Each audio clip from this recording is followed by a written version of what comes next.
Bonjour, sur cette petite vidéo, vous avez pu voir une image d'une plaque où est écrit le mot Eladotherium et la légende premier homme debout, 13 millions d'années, trouvé à Treglia, c'est-à-dire à quelques kilomètres de Petralona, Homo erectus triliensis. Donc, dans cette petite vidéo, vous voyez un condensé, un petit résumé des origines de l'homme, anthropos, et de la langue hellénique à ses débuts, comment elle fut élaborée, par qui. Bien sûr, en quelques minutes, vous ne pouvez pas avoir une idée précise, mais je pense quand même que le petit résumé est bon et que là, vous pouvez balayer toutes les théories et hypothèses avancées jusqu'à présent, puisque aucune de toutes ces théories et hypothèses ne se lie entre elles, c'est-à-dire si vous voulez lier l'homme venu d'Afrique avec les peuples indo-européens et le premier alphabet, la première écriture, etc., on vous donne bien sûr des idées comme ça, à droite, à gauche, mais qui n'ont aucun sens. Voilà, ici, il existe une suite logique qui se trouve évidemment dans le livre qui fait 700 pages, près d'1 kilo, la Grèce berceau de l'humanité. C'est le seul, il n'y en a pas d'autre, puisque je suis la première à avoir traduit les travaux de l'anthropologue Aris Poulianos, du grec en français, et lui avait tout écrit en grec. Hein, c'est diatribe. Oui, encore un mot. Une thèse de doctorat en grec se dit diatrivi. On a pris le mot diatribe en français, c'est-à-dire on l'a traduit directement pour dire autre chose. Diatrivi, c'est la thèse de doctorat. Par contre, le mot thèse, thesi, thesi, c'est un mot courant grec depuis l'Antiquité, depuis longtemps, qu'on utilise pour dire place. Je suis à ma place, imesti thesimu, ou alors des positions. Quand un homme politique veut se présenter à des élections, il donne ses thesis, ses positions. Donc voilà, une petite explication glossologique. Alors, vous faites connaissance avec les Sarakatsans, ce peuple pour lequel auquel je consacrerai une vidéo, un de ces jours, mais complète, avec des photos de Sarakatsans actuels, des amis auxquels j'ai demandé de me donner un peu de matériel, avec les chiens notamment aussi, qui existent toujours, hein, ces chiens de berger, Molos d'Épire, notamment c'était le chien de Alexandre le Grand, il avait un Molos d'Épire, mais il date de bien plus avant. Donc, cette langue, vous savez bien qu'une langue, pour qu'elle existe, pour qu'elle s'élabore, il lui faut un territoire et des locuteurs. Le territoire à l'époque était celui des archanthropes de Petralona, excusez-moi. Si je bafouille parfois, c'est parce que je dois prononcer en français des mots que je ne prononce qu'en grec, puisqu'ils sont grecs. Excusez-moi. Le territoire autour de Petralona en chalcidique, chalcidique se dit chalkidiki en grec. Donc, et Petralona, hein, il suffit de changer l'accent tonique. Celui-là est celui où l'on va trouver les os fossilisés les plus anciens de toute l'histoire de la paléoanthropologie. Donc vous avez vu 13 millions d'années le premier homme debout, celui de Triglia. Ensuite, dans la grotte, celui que Ares a nommé Archanthropos, archanthrope, c'est-à-dire homme du début, hein, anthropos du début, arché c'est le début. Vous avez anarchie par exemple, an préfixe privatif, archi qui veut dire principe, hein, principe c'est aussi le début, principio en italien, c'est le début.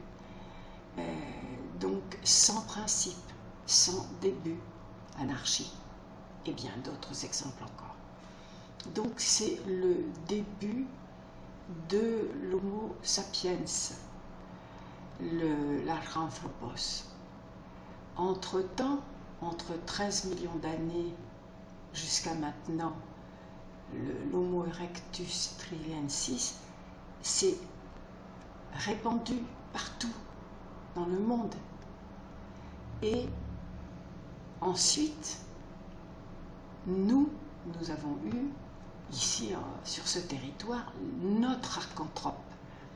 Mais il ne faut pas oublier que les autres peuples formés par ces hommes, ces anthropies, hein, les hommes au pluriel c'est anthropie, qui ont marché pendant des millions d'années partout sur le globe, il y a des archanthropes, comme il y en a par exemple l'homme de Java à Pékin, l'homme de Java et l'homme de Pékin sont des archanthropes pour l'Asie, mais qui datent de moins longtemps que notre archanthrope ici, qui est lui vraiment le premier Homo sapiens. Il date entre 700 000 et 800 000 ans. Il y a toujours une fourchette, hein, chez les paléoanthropologues, ils donnent une fourchette, toujours. Par contre, il est évident que la méthode carbone 14 est dépassée, même à l'époque. Hein. Tout a été vérifié aux États-Unis d'Amérique, dans les plus grandes universités. On a vérifié à l'aide de méthodes, bien sûr, très très modernes, et c'est bien cela. Donc les archanthropes de Petralona sont les ancêtres directs des Sargassan, ce peuple parti de la région de Cassandra, où se trouve Petralona et Triglia. On les appelle d'ailleurs les Cassandrins, ce sont les Sargassan cassandrins, mais le foyer le plus important se trouve dans les montagnes de l'Épire, ce que vous voyez dans la petite vidéo prise à l'heure actuelle, qui continue, ces Sargassan tout de même s'ils ne sont plus nomades, à mener leurs troupeaux là-haut dans les montagnes, avec leurs chiens d'une espèce très très ancienne. Alors ce territoire et ces hommes se sont liés, on peut dire, pour élaborer la langue hellénique. Donc évidemment, une langue ne peut exister que par rapport au territoire, au climat, aux conditions climatologiques, climatiques plutôt, hein, oui, pas climatologie, climatique plutôt. La climatologie, la science du climat. Climatique, c'est ce qui a rapport au climat. Donc, conditions climatiques, conditions géographiques, la faune, la flore, tout cela conditionne l'élaboration d'une langue. Alors, ils ont commencé à l'époque avec ce que l'on considère aujourd'hui comme le dialecte Sarakatsan, qui est une langue carrément grecque ancienne, mais complètement grecque ancienne. Mais en fait, ce n'est pas un dialecte, puisque c'est la langue originelle, primordiale, celle qui a existé en premier. Par la suite, une fois qu'ils ont commencé à marcher, puisqu'à l'époque on marchait, bien sûr, le premier moyen de transport plus naturel, c'est la marche. Ils se sont répandus jusqu'en Scandinavie, plus loin, partout, jusqu'en ce qu'on appelle en Espagne maintenant. À l'époque, il n'y avait pas ces noms-là. Et ils ont formé des groupes phylétiques d'abord, puisque phylétique, phylé, c'est phylétique, c'est biologique, c'est-à-dire le mot race n'existe pas en grec ni en latin. Ça fera l'objet d'une autre vidéo, parce que le mot de race est impropre dans toutes les langues. Ce n'est pas ce qu'il veut dire, c'est quelque chose d'autre qui n'a rien à voir avec ça. Donc on parle de groupe phylétique, le mot existe en biologie, en allemand, en anglais, en français, groupe phylétique, c'est-à-dire phili, en grec, des tribus, si vous voulez, des tribus, qui ont le même ADN, puisque le mot ADN existe maintenant, les mêmes gènes. Puis, ils se sont mélangés, ils se sont un peu retrouvés, croisés, etc., au cours des millénaires, et ils ont donné des groupes ethniques, c'est-à-dire qui à l'origine n'avaient pas de gènes en commun, ils avaient leur propre gène, et puis ensuite ils se sont mis ensemble et ça a donné des groupes ethniques, ce qui fait que les groupes ethniques comme par exemple les Celtes, si on veut parler des Celtes, ou tous les groupes comme les Ligures, là-haut, en Scandinavie, etc., à l'origine, ils n'avaient pas de gènes en commun. Ils se sont croisés, ont refondé des groupes phylétiques, puis ethniques, puisque ethnique, c'est avoir la même culture, la même langue, les mêmes traditions, les mêmes cultes, puisqu'à l'époque, les religions n'existaient pas. Vous savez que la religion n'existe que depuis le christianisme, puisque le mot religio en latin signifie redire, relire, de lego en grec aujourd'hui et à l'époque, qui veut dire dire, c'est-à-dire c'est une relecture. La religion chrétienne est une relecture de la philosophie et de la mythologie grecque. Autre sujet, tout est vaste, on ne peut pas tout faire en une vidéo. Donc,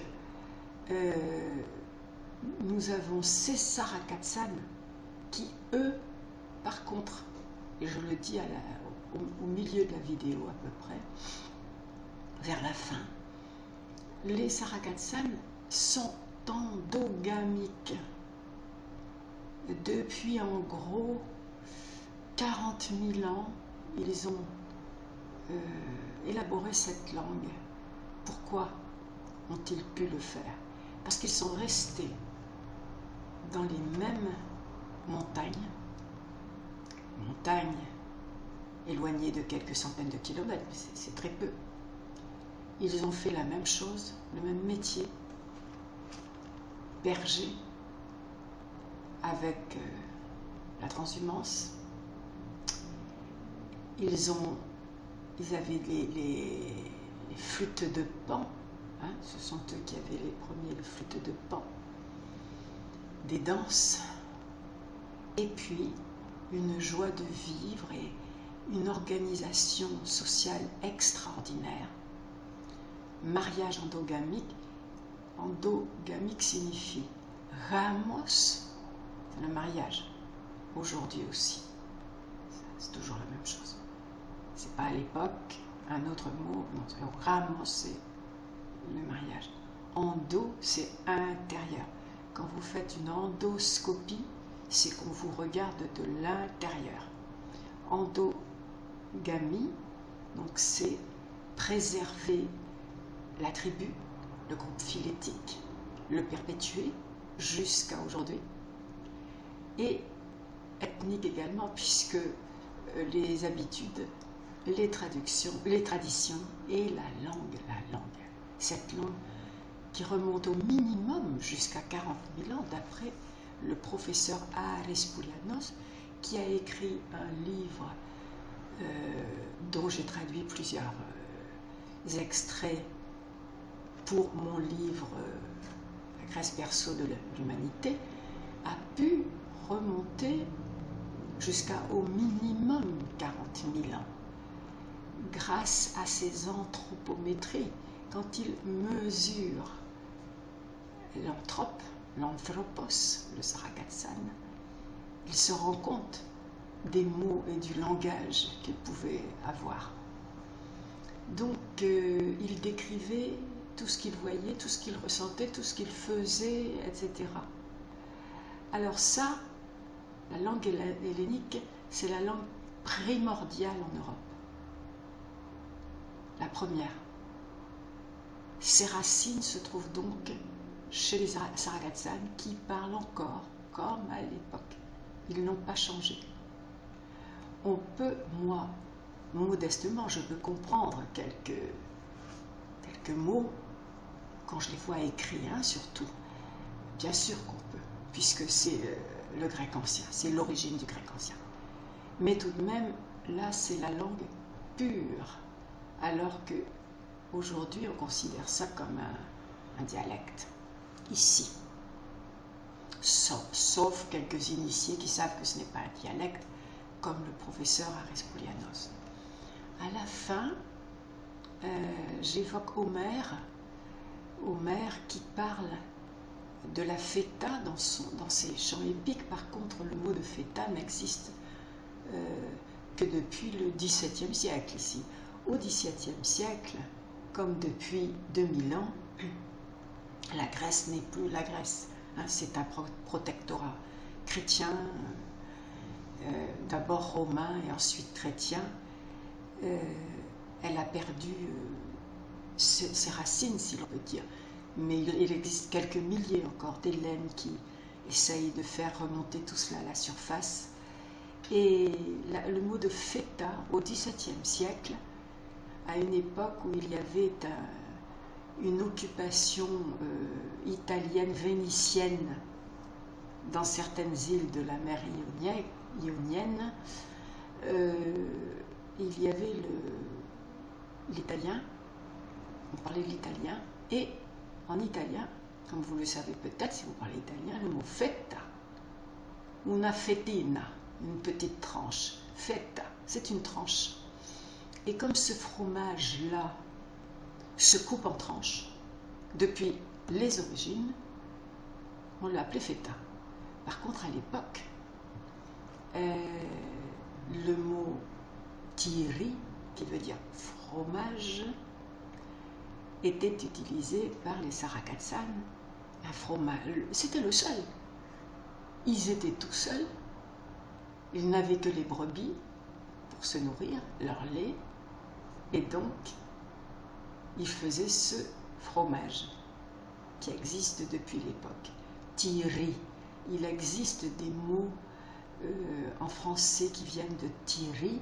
Tiri, qui veut dire fromage aujourd'hui, à notre époque. Si vous voulez acheter du fromage ici en Grèce, vous demandez du tiri. Et il y a un mot qu'ont fabriqué certains